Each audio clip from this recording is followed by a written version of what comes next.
না গোপাল, তুমি প্রচণ্ড দেরি করে ফেললে। এবছরে সমস্ত চাষ জমি তো কৃষকদিকে দেওয়া হয়ে গেছে। মোড়ল মশাই, কদিন শরীর খারাপের কারণে আমি আপনার কাছে আসতে পারিনি। গিন্নিও আমাকে নিয়ে ব্যস্ত ছিল। আপনি কিছু একটা করুন না মোড়ল মশাই। সেটাই তো হলো সমস্যা গোপাল। এখন যে আমি তোমার জন্য কি করব সেটাই বুঝতে পারছি না। দেখুন না মোড়ল মশাই, দেখুন না, আপনি যদি কিছু না করেন তাহলে যে আমরা না খেতে পেয়ে মারা যাব। অনেক ভেবে দেখলাম গোপাল, কিন্তু তোমাকে দেওয়ার মতো চাষের জমি সত্যি আমার কাছে নেই। তবে একটা জিনিস আছে। সেটা কি মোড়ল মশাই? সেটা কি আমাকে দেওয়া যেতে পারে? আমার কাছে একটা পানা পুকুর আছে পূব মাঠের কাছাকাছি। পানা পুকুরটা খুব একটা ব্যবহার হয় না। এখন তুমি যদি সেটা নিয়ে কিছু করতে চাও তাহলে আপনি তাই আমাকে দিন মোড়ল মশাই, আমি সেই পুকুরেই কিছু না কিছু করব। ঠিক আছে, ওই পুকুরটাই তুমি না হয় নাও। যদি কিছু করতে পারো আমাকে জানিও, কেমন? আপনাকে অসংখ্য ধন্যবাদ মোড়ল মশাই। আমি এখন তবে আসি, কেমন?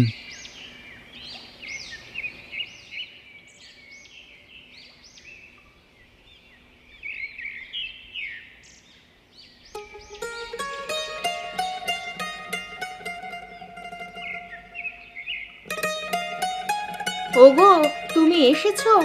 মোড়ল মশাই কিছু বললেন? গিন্নি, এবছর চাষের জমি কিছু পেলাম না। তার বদলে জমিদার বাবুর পূব মাঠের কাছে একটা পানা পুকুর আছে, সেটাই আমাকে ধার দিলেন। পানা পুকুর নিয়ে তুমি কি করবে? ভাবছি তাতে মাছ চাষ করব। কিন্তু পানা পুকুরে মাছ চাষ হবে কি করে? পানা পুকুরে মাছ চাষ করলে সেই মাছ বেঁচে থাকবে না।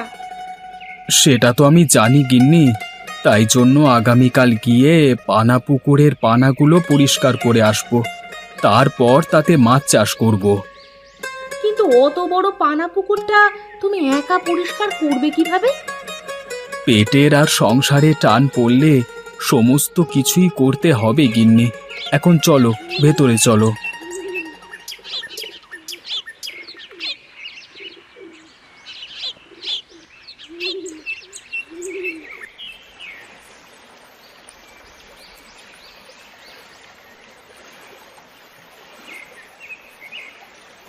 কি গো গোপাল ভাই, এই পানা পুকুরে সাত সকালে নেমে কি সাঁতার কাটছো নাকি? হ্যাঁ, তোমার মাথা কি ঠিক আছে? হ্যাঁ হ্যাঁ গো নবীন ভাই, আমার মাথা ঠিক আছে।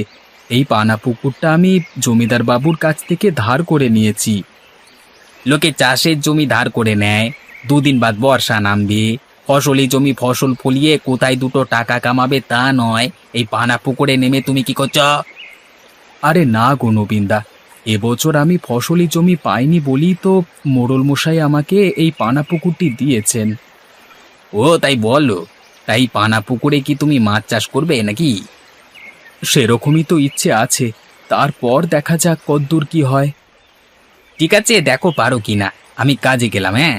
তুমি তোমার কাজ করো, কেমন?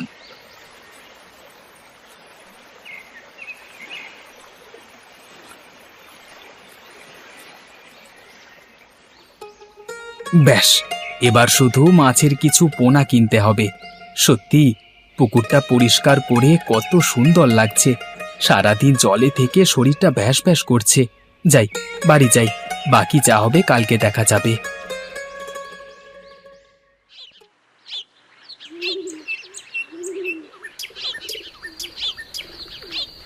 গিন্নি, আজকে গোটা পানা পুকুরটা এক হাতে পরিষ্কার করে ফেললাম। বলো কি গো, তাই নাকি? এ যে আমার বিশ্বাসই হচ্ছে না। তাহলে আর কি বলছি গিন্নি, কিন্তু তাতেও আমার মাথায় এখন একটাই চিন্তা। আবার কিসের চিন্তা? আমি ভাবছি মাছের পোনা কিনবো কিভাবে। আমার কাছে তো সেই পরিমাণ টাকা পয়সা নেই। ওগো, তুমি কোনো চিন্তা করো না। আমার কাছে যে কটা সোনার গয়না আছে সেগুলো বন্ধক দিয়ে তুমি কয়েকটা টাকার জোগাড় করে নিও। না না গিন্নি, তুমি এ কি বলছো? তোমার গয়না আমি হাত দিতে পারবো না।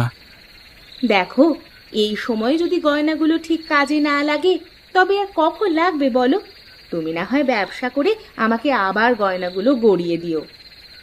আচ্ছা বেশ গিন্নি, তোমার কথার অবাধ্য আমি হব না। তুমি যা বলবে আমি তাই করব। বেশ, এখন তবে খেয়ে নাও। আমি কালকে তোমাকে আমার গয়নাগুলো বার করে দেব।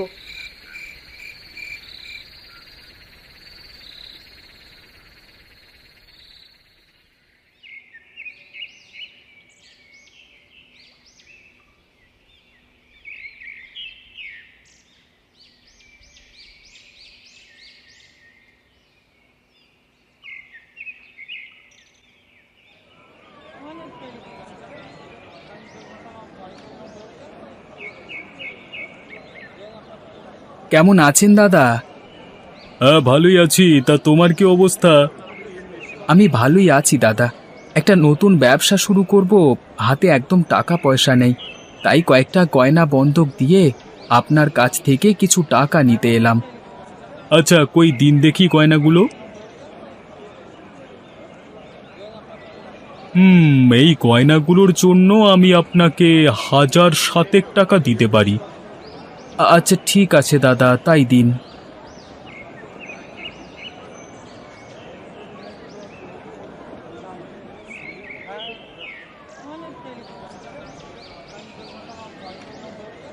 আরে গোপাল দাচে, তা কি খবর? ভালোই খবর দাদা। তোমার কাছে পোনা মাছের চারা হবে? হ্যাঁ, হবে না কেন? তা তোমার কত চাই? আমাকে ওই 1,000-2 টাকার মতো মাছের চারা দিন। বলো কি গোপালদা, বিশাল বড় পুকুর চাষ করছো নাকি? হ্যাঁ, মোড়ল মশাইয়ের পুকুর বলে কথা, বড় তো একটু হবেই। তুমি দিয়ে দাও দাদা। হ্যাঁ, বেশ বেশ, দাঁড়াও দাঁড়াও, দিচ্ছি দিচ্ছি, দাঁড়াও।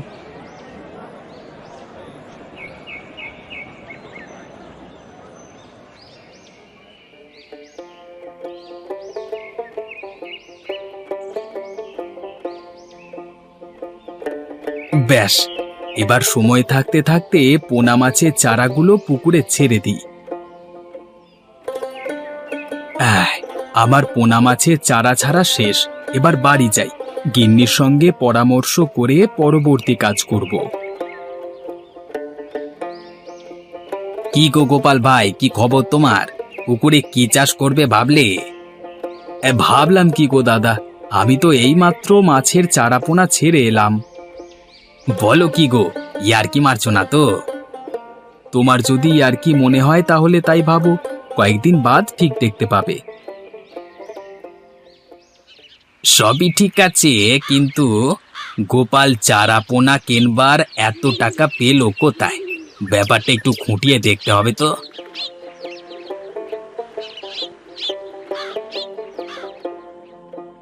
গিন্নি, আরে ও গিন্নি, কোথায় গেলে তুমি? তোমার আসতে যে এত দেরি হলো, গয়নাগুলো বিক্রি করতে পেরেছো তো? আরে বিক্রি কি বলছো গিন্নি? গয়না বিক্রি করে মাছের পোনা কিনে একেবারে পুকুরে মাছের পোনা ছেড়ে দিয়ে এলাম। তাই নাকি? তাহলে আর বলছি কি, এখন চলো, প্রচন্ড খিদে পেয়ে গেছে, কয়েকটা খেতে দেবে, চলো। এসো, তুমি হাত মুখ ধুয়ে ভেতরে এসো, আমি তোমার জন্য খাবার বাড়ছি।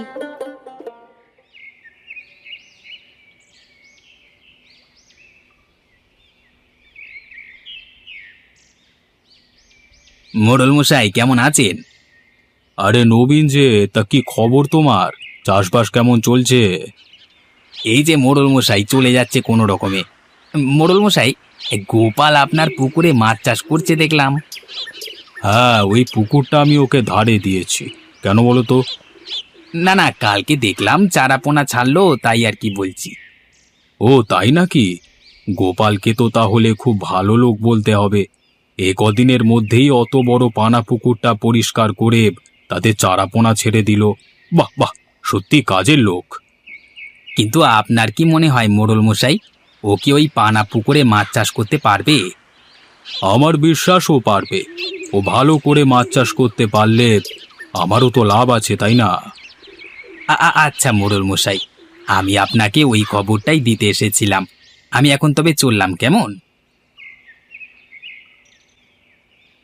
আচ্ছা, আমি থাকতে ও কি করে মাছ চাষ করতে পারে ওই পানা পুকুরে আমি দেখে নেব। আজকে রাতেই কিছু একটা ব্যবস্থা নিতে হবে।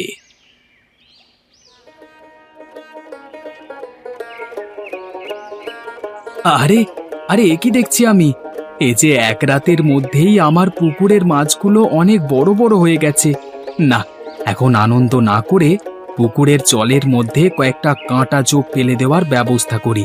কেউ না কেউ নিশ্চয়ই আমার উন্নতি দেখে হিংসে করে ক্ষতি করবার চেষ্টা করবেই করবে।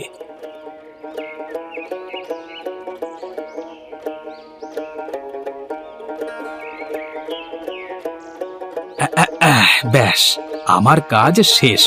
এবার আমি নিশ্চিন্ত মনে বাড়ি গিয়ে গিন্নির সাথে পরামর্শ করি।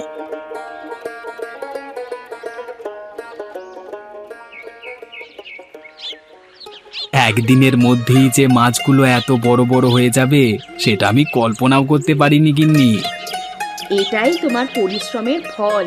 তুমি দেখো, এইভাবে পরিশ্রম করতে পারলে ভগবান ঠিক একদিন আমাদের দিকে মুখ তুলে তাকাবেন। এখন কি করব বলো তো গিন্নি?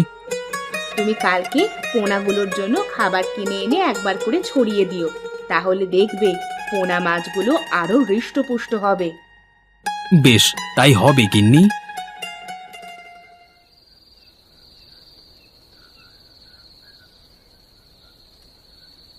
এবার পুকুরের জলে বিষ মিশিয়ে প্রত্যেকটা মাছকে মেরে ফেলবো।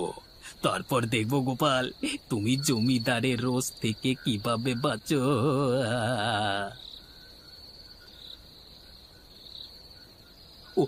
ওরে বাবারে, ওরে বাবারে, মরে গেলাম রে! কেউ আমাকে বাঁচাও! জলের মধ্যে কাঁটা জারে পড়ে গেলাম কি করে! ওরে বাবারে, বাঁচাও রে, বাঁচাও!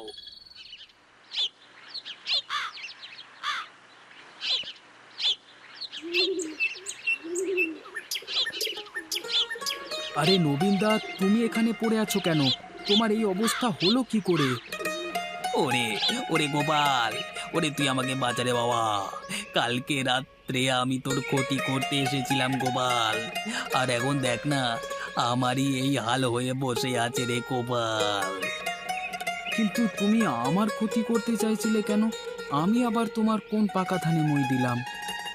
আমার ভুল হয়ে গেছে রে গোপাল, এবারের মতো আমাকে ক্ষমা করে দে।